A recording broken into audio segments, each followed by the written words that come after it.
I hope they get excited about an art form, because these really are art.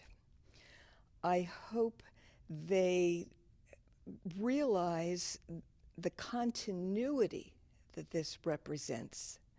And maybe they will look at some of the things that they've got from their own families in a little bit different light. The top was made by my great-grandmother. She made two using the same pattern. There's a green one over here that is exactly the same pattern. She never finished the quilting on this. It was a completed quilt top that was folded for 100 years and put in a trunk, and I had it. When my brother got married in the early 1990s, I was thinking, what can I give him that is really special that nobody else is going to give him? So I took this quilt top and I quilted it. Now, quilt purists will be horrified at that, but I figure you got to use them. They're not doing anybody any good in a trunk somewhere. So I put the batting and the backing on and I quilted it, and I gave it to my brother and his wife as a wedding present. The colors on this are wonderful. The sashing on it is bright red with white polka dots. I think this is what's called turkey red. The squares are all pieces of dress material and shirt material. If you look at it, some of these are clear were shirts. All of the squares are different combinations of things, but they go together so nicely, even though the colors are so very different. So this is a very special quilt for me. I made that for my older daughter Elizabeth when she was a little girl, and it went unfinished for a long time because I discovered that having babies around the house takes more time than I thought perhaps it might.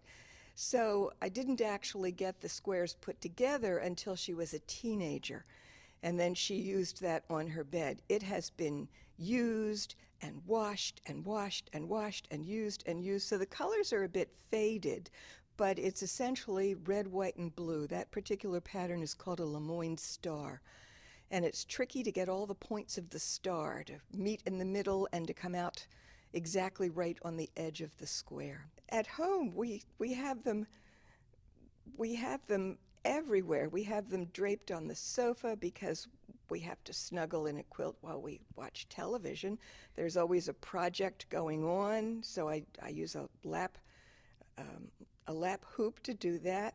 They're piled on beds. But see, the problem becomes when you have this many of anything, when you have this many quilts, what do you do with them? Where do you put them? So the ones that I make, I give them all away. I don't have any room for them, don't have any need for them. And the ones that I keep are the ones made by my mother and my grandmother and my great-grandmother.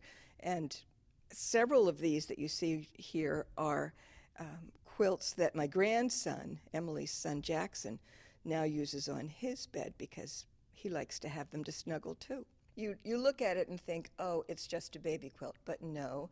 It's made of a fabric book that had been read by his mother and his aunt, and the fabrics that are in it were chosen from our stash because we have Rubbermaid bins of fabric all over the place in the garage.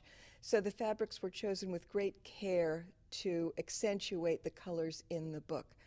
And the fact that my grandson then learned to read by looking at this quilt just is the icing on the cake.